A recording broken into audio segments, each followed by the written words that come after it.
Hello everyone. നമ്മൾ ചാനലിൽ പലപ്പോഴും ഇലക്ട്രിക് കാറുകൾ ചെയ്യുമ്പോൾ ഇതിൻ്റെ റണ്ണിങ് കോസ്റ്റിനെ പറ്റിയിട്ട് കുറേ ഡൗട്ട്സ് നിങ്ങളുടെ അടുത്ത് ഉണ്ടാവാറുണ്ട്. നിങ്ങൾ പലരും എൻ്റെ അടുത്ത് ചോദിക്കാറുണ്ട് ഒരു ഇലക്ട്രിക് കാർ വാങ്ങുന്ന ലാഭമാണോ എന്നുള്ളത്. അപ്പോൾ ഈ വീഡിയോ അതിന് വേണ്ടിയിട്ടുള്ളതാണ്. നമുക്കൊരു കോസ്റ്റ് അനാലിസിസ് ചെയ്യാം. അപ്പോൾ ഈ വീഡിയോയുടെ അവസാനം നിങ്ങൾക്ക് ഈ ഒരു ഇലക്ട്രിക് കാറിലേക്ക് സ്വിച്ച് ചെയ്യണമെന്നുള്ളതിനെ പറ്റി ഒരു ഐഡിയ കിട്ടും. അതോടൊപ്പം നിങ്ങൾക്ക് നിങ്ങളുടെ ഫ്രണ്ട്സിനോടൊക്കെ ഇലക്ട്രിക് കാറിൻ്റെ എനർജി കൺസംഷനെ പറ്റിയിട്ടൊക്കെ സംസാരിക്കുമ്പോൾ കുറച്ചും കൂടിയും ഡീറ്റെയിൽ ആയിട്ട് പറയാനുള്ളൊരു ഇൻഫർമേഷനും കിട്ടും എന്ന് വിചാരിക്കുന്നു.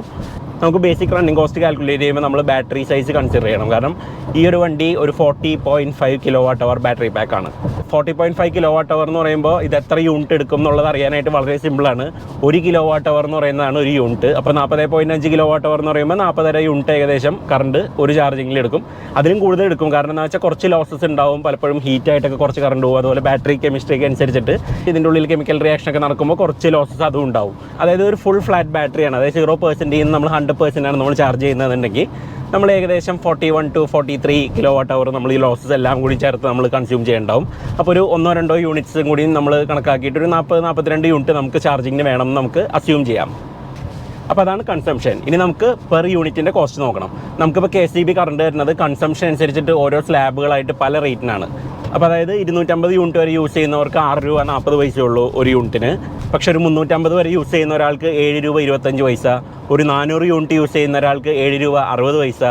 അതുപോലെ 500 യൂണിറ്റ് വരെ യൂസ് ചെയ്യുന്ന ഒരാൾക്ക് 7 രൂപ 90 പൈസ. 500 യൂണിറ്റിന് മുകളിൽ യൂസ് ചെയ്യുന്ന ഒരാൾക്ക് 8 രൂപ 80 പൈസ. അപ്പോൾ അങ്ങനെ പല റേറ്റിലാണ് KCB നമുക്ക് കറണ്ട് വരുന്നത്. നമ്മുടെ ഉപയോഗം അനുസരിച്ചിട്ട് നമ്മൾ എത്ര രൂപ വെച്ചിട്ടാണ് പേ ചെയ്യുക എന്നുള്ളത് ഈ കൺസംഷൻ അനുസരിച്ചിരിക്കും.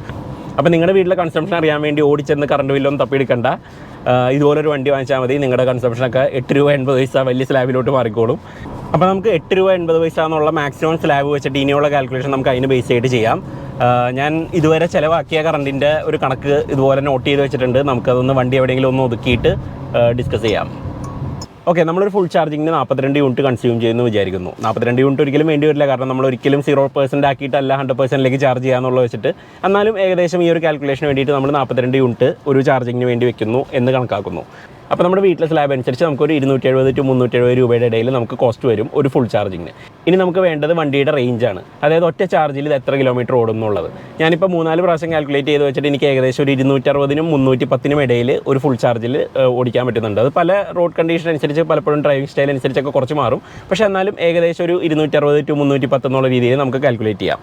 അപ്പോൾ നമ്മൾ 280 കിലോമീറ്റർ ആവറേജ് എടുത്തിട്ട് അത്രയും ഒരു ചാർജിൽ ഓടുമെന്ന് കണക്കാക്കിയിട്ടുണ്ടെങ്കിൽ നമ്മൾ നേരത്തെ പറഞ്ഞ 370 രൂപയുടെ ഹയസ്റ്റ് ലാബിലുള്ള 370 രൂപ വെച്ചിട്ട് നമ്മൾ കണക്കാക്കിയ 370 ഡിവൈഡഡ് ബൈ 280 ഏകദേശം 1 രൂപ 20 പൈസയാണ് എനിക്ക് 1 കിലോമീറ്റർ ഓടാൻ വേണ്ടിയിട്ട് വരുന്ന ചിലവ്. ഓക്കെ, ഇത് എത്രത്തോളം ചീപ്പാണെന്ന് നിങ്ങൾക്ക് മനസ്സിലാക്കാൻ വേണ്ടിയിട്ട് നമ്മളൊരു പെട്രോൾ കാറായിട്ട് കമ്പയർ ചെയ്താൽ ഏകദേശം 106 രൂപയുണ്ട് ഒരു ലിറ്ററിന്. അപ്പോൾ നമ്മളൊരു 14 കിലോമീറ്റർ മൈലേജ് അസ്യൂം ചെയ്യുകയാണെങ്കിൽ ഏകദേശം സിമിലർ സൈസുള്ളൊരു വണ്ടിക്ക് നമുക്ക് 1 കിലോമീറ്ററും ഏകദേശം 7 രൂപയുടെ മുകളിൽ വരും. അപ്പോൾ അത്രയും ലാഭമുണ്ട് നമുക്കിത് ഓടിക്കുമ്പോൾ. ഞാനിപ്പോൾ ഈ വണ്ടി ഒരു 2000 കിലോമീറ്റർ ഓടിക്കുമ്പോൾ ഏകദേശം ഒരു 275 to 300 കിലോമീറ്റർ ഒരു ചാർജിൽ ഓടും എന്നുള്ള കണക്ക് വെച്ച് നോക്കുകയാണെങ്കിൽ ഞാനിതൊരു 7 പ്രാവശ്യം ചാർജ് ചെയ്തിട്ടുണ്ടാവും. അപ്പോൾ 7 പ്രാവശ്യം ചാർജ് ചെയ്യാനായിട്ട് 7 × 370 നമ്മൾ ഏറ്റവും ഹയസ്റ്റ് ലാബിലാണ് ഇപ്പോഴും കൂട്ടി നോക്കുന്നത്. നമുക്ക് ഒരു 2600 രൂപയോളം നമുക്കൊരു മാസം ഈ പറഞ്ഞ 2000 കിലോമീറ്റർ ഓടാൻ വേണ്ടിയിട്ട് കോസ്റ്റ് വന്നിട്ടുണ്ട്. ഞാൻ 7 പ്രാവശ്യമല്ല ചാർജ് ചെയ്തേക്കണം, ഞാനൊരു 17 പ്രാവശ്യം ചാർജ് ചെയ്തിട്ടുണ്ടാവും. കാരണം ഓരോ തവണ ഞാൻ വീട്ടിൽ വന്ന് കഴിയുമ്പോൾ ഞാൻ കുത്തിയിടും. 50% ബാറ്ററിയിൽ നിന്ന് നമ്മൾ 100% ആക്കും. ഒരിക്കലും ഫ്ലാറ്റ് ആക്കുന്നില്ല. പക്ഷേ എന്നാലും ഈ കാൽക്കുലേഷൻ വാലിഡ് ആണ്. നമുക്കൊരു 2000 കിലോമീറ്റർ ഓടണമെങ്കിൽ നമുക്കൊരു 7 പ്രാവശ്യം കുത്തിയിടണം. അപ്പോൾ അപ്രോക്സിമേറ്റ് കോസ്റ്റ് നമ്മൾ നേരത്തെ പറഞ്ഞ 370 രൂപ വെച്ചിട്ട് കണക്കാക്കിയ ഹയസ്റ്റ് ലാബിൽ നമുക്ക് ഒരു 2600 രൂപയോളം ഒരു 2000 കിലോമീറ്റർ ഓടാൻ വേണ്ടിയിട്ട് വേണ്ടി വന്ന ചിലവ്. നേരെ മറിച്ച് ഇതൊരു പെട്രോൾ കാറായിരുന്നു ഞാനൊരു 14,000-15,000 രൂപയ്ക്ക് പെട്രോൾ അടിച്ചിട്ടുണ്ടാവും ഈ പറഞ്ഞ 2000 കിലോമീറ്റർ ഓടിക്കാനായിട്ട്. ഇതിപ്പോൾ കറണ്ട് ബില്ലിൽ വരുന്ന വ്യത്യാസം ഞാൻ അറിയാനേ പോകുന്നില്ല. കാരണം വീട്ടിൽ കറണ്ട് ബില്ല് കൊടുക്കുന്ന അച്ഛനാണല്ലോ. ഓക്കെ, വീട്ടിലുള്ള ചാർജിങ് നമ്മൾ മാറ്റി നിർത്തി നമ്മളൊരു യാത്ര പോവുകയാണ്. അപ്പോൾ നമ്മൾ വഴിയിലുള്ള ഒരു ചാർജറിൽ കൊണ്ട് ചാർജ് ചെയ്താൽ അവിടുത്തെ ടാരിഫ് അനുസരിച്ച് 12 രൂപയാവാം, 15 രൂപയാവാം, 19 രൂപയാവും. യൂണിറ്റിന് പല റേറ്റ്സ് ആണ് ഓരോ ചാർജറും വെക്കുന്നത്. KCB 12 രൂപയാണ് ഒരു യൂണിറ്റിന് ചാർജ് ചെയ്യുന്നത്. GoEC ഒരു 15 രൂപയുടെ അടുത്തൊക്കെ പലപ്പോഴും പല ചാർജേഴ്സിനും കണ്ടിട്ടുണ്ട്. അപ്പോൾ അങ്ങനെ നമ്മൾ ചാർജ് ചെയ്യണമെങ്കിൽ ഒരു 480 രൂപയുടെയും 760 രൂപയുടെ ഇടയിൽ നമുക്ക് കോസ്റ്റ് വരും. ഒരു മണിക്കൂർ നമ്മളവിടെ കാത്തിരിക്കണം. കാരണം ഇത് 30 kWh ചാർജ് ചെയ്യുള്ളൂ. വീട്ടിൽ ചാർജ് ചെയ്യണതിൻ്റെ ഡബിൾ ചിലവ് നമുക്ക് വരും. അപ്പോൾ നമ്മൾ റണ്ണിങ് കോസ്റ്റ് നോക്കുകയാണെങ്കിൽ നമ്മൾ നേരത്തെ പറഞ്ഞ 1 രൂപ 20 പൈസ ഒരു കാര്യം നമുക്ക് 2 രൂപ 40 പൈസ വരും. എങ്ങനെ നോക്കിയാലും നമ്മളൊരു ഇലക്ട്രിക് കാർ ഓടിക്കുന്നത് നമുക്ക് ലാഭമാണ്. നമ്മൾ വീട്ടിൽ സോളാറും കൂടി വെക്കുകയാണെങ്കിൽ ഈ പറഞ്ഞ കറണ്ടിൻ്റെ കോസ്റ്റും കൂടി കൊടുക്കണ്ട എന്നുള്ളത് വെച്ച് നോക്കുമ്പോൾ വീണ്ടും ലാഭമാണ്. ഇതിൻ്റെ നഷ്ടം വരാൻ പോകുന്നത് ഈ വണ്ടി വിൽക്കുന്ന സമയത്താണ് റീസെയിൽ വാല്യൂവിൻ്റെ കാര്യത്തിൽ. അത് that's A subject for another video. നമുക്ക് വേറെ പിന്നെ എപ്പോഴും ഡിസ്കസ് ചെയ്യാം. നമുക്കിപ്പോൾ ഈ വണ്ടിയുടെ ബാക്കിയുള്ള കാര്യങ്ങളിലേക്ക് കിടക്കാം. This is the face lifted Nexon.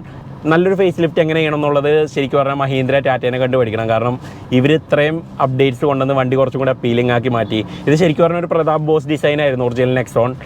അതിലുള്ള കുറേ എലമെൻറ്റ്സ്, ഇപ്പോൾ ഈ ഡോറിൻ്റെ സൈഡിലുള്ള ബീഡിംഗ് ഒക്കെ പണ്ട് ഡിഫറെൻറ്റ് കളർ ഉണ്ടായിരുന്നൊക്കെ അവർ ബ്ലാക്ക് ഔട്ട് ചെയ്ത് അവർ ഒറ്റ എലമെൻറ്റ് പോലെ ആക്കിയിട്ടുണ്ട്. അതുപോലെ ബോണ്ടിൻ്റെ അവിടെയുള്ള കുറേ അൺവാണ്ടഡ് എലമെൻറ്റ്സ് ഒക്കെ അവർ ക്ലീൻ അപ്പ് ചെയ്തിട്ടുണ്ട്. അങ്ങനെ ഈ വണ്ടിയിൽ കോസ്റ്റ് എഫക്റ്റീവായിട്ട് ചെയ്യാവുന്ന കുറേ കാര്യങ്ങളൊക്കെ മാർട്ടിൻ ഹാരിക്കിൻ്റെ ടീം ചെയ്തിട്ടുണ്ട്. നമുക്കിത് കാണാൻ കുറച്ചും കൂടി അപ്പീലിംഗ് ആയിട്ട്. ഫ്രണ്ടിലത്തെ LED സിഗ്നേച്ചറൊക്കെ അത്യാവശ്യം നല്ല ഭംഗിയുണ്ട്. ഇത് ലോക്ക് ചെയ്യുമ്പോഴും അൺലോക്ക് ചെയ്യുമ്പോഴുള്ള ഒരു LED മൂവ്മെൻ്റ് ഒക്കെ കാണാൻ നല്ല രസമാണ്. അപ്പോൾ അതുകൊണ്ട് ഞാൻ പലപ്പോഴും ഡോർമ റിക്വസ്റ്റ് സെൻസർ ഉണ്ടെങ്കിൽ ഞാൻ നടന്നു വരുന്ന സമയത്ത് ഞാൻ റിമോട്ട് പോക്കറ്റിൽ നിന്ന് പുറത്തെടുത്ത് അൺലോക്ക് ചെയ്യും. കാരണം ആ ലൈറ്റ് ഇങ്ങനെ മൂവ് ചെയ്യണ കാണാൻ വേണ്ടിയിട്ട്. അതുപോലെ തന്നെ ഇത് ചാർജ് ചെയ്യുന്ന സമയത്ത് നമുക്ക് ആ ഫ്രണ്ടിലെ LED ഇൻഡിക്കേറ്റർ ഉപയോഗിച്ച് എത്ര % ചാർജ് ഉണ്ടെന്നുള്ളതിൻ്റെ റഫ് ഐഡിയ കിട്ടും. ഈ ഫേസ് ലിഫ്റ്റഡ് നെക്സോണിൽ വരുത്തിയേക്കുന്ന ഒരു മാറ്റം എന്ന് പറയുന്നത് സെക്കൻഡ് ജനറേഷൻ മോട്ടറിലേക്ക് അവർ മാറിയിട്ടുണ്ട്. ഇത് വെയിറ്റ് കുറവാണ്, ഒരു 20 കിലോസോളം ലൈറ്ററാണ് പഴയ മോട്ടറിനേലും. അതുപോലെ തന്നെ 30% റെയർ എർത്ത് മെറ്റീരിയൽസ് കുറവാണ് യൂസ് ചെയ്യുന്നത്. ഇതിൻ്റെ RPM വ്യത്യാസമുണ്ട്. ഇപ്പോൾ 16,000 RPM വരെ റെവ് ചെയ്യും. പഴയത് 12,000 RPM വരെ മാക്സിമം ഉണ്ടായിരുന്നുള്ളൂ. പവർ ഔട്ട്പുട്ടിലും വ്യത്യാസമുണ്ട്. കാരണം ഇപ്പോൾ 2 bhp കൂടുതലുണ്ട്, പക്ഷേ 35 Nm ടോർക്ക് കുറവാണ്. അപ്പോൾ അതായത് 145 bhpയും 215 Nm ടോർക്കുമാണ്. അപ്പോൾ നമ്മൾ വിചാരിക്കുന്നത് ആക്സലേഷൻ അഫക്റ്റ് ചെയ്യുന്നു. പക്ഷേ ആക്ച്വലി ആക്സലേഷൻ പഴയതിലും ബെറ്ററാണ്. 0 to 100 ഞാൻ ടൈം ചെയ്തപ്പോൾ 9.2 സെക്കൻഡ്സിൽ എത്തുന്നുണ്ട്. പഴയ മോഡൽ 9.4 സെക്കൻഡ്സ് എടുക്കുമായിരുന്നു.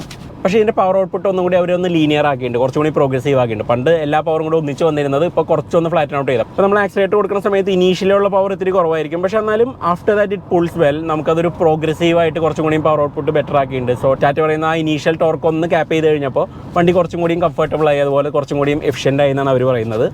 വേറെ ഇതിൻ്റെ റൈഡൊക്കെ ഇത്തിരി ഫേമാണ്. ഇപ്പോൾ ഈ ഒരു ജോയിനിലൊക്കെ നമുക്ക് അറിയാൻ പറ്റും. പക്ഷേ എന്നാലും സ്പീഡ് കൂടി കഴിയുമ്പോൾ കുറച്ചും കൂടി കംഫർട്ടബിൾ ആവുന്നുണ്ട്. ഹാൻഡ്ലിംഗ് അത്യാവശ്യം എൻ്റർടൈനിങ് ആണ്, നല്ല ബോഡി കൺട്രോൾ ഉണ്ട്. സ്റ്റിയറിംഗ് ഫീലൊക്കെ ഒരുവിധം നല്ലതാണ്. നമുക്ക് ഫാസ്റ്റായിട്ടൊക്കെ ഇത് ഡ്രൈവ് ചെയ്യാനൊക്കെ നല്ല രസമാണ്. ആകെ ഞാൻ ശ്രദ്ധിച്ചൊരു കാര്യം എന്ന് പറഞ്ഞിട്ടുണ്ടെങ്കിൽ നമ്മൾ ലെഫ്റ്റ് ഫുഡ് ബ്രേക്കിംഗ് ചെയ്തൊരു കോർണറൊക്കെ എടുക്കുന്ന സമയത്ത് ഇത് പവർ എടുത്ത് കളയും.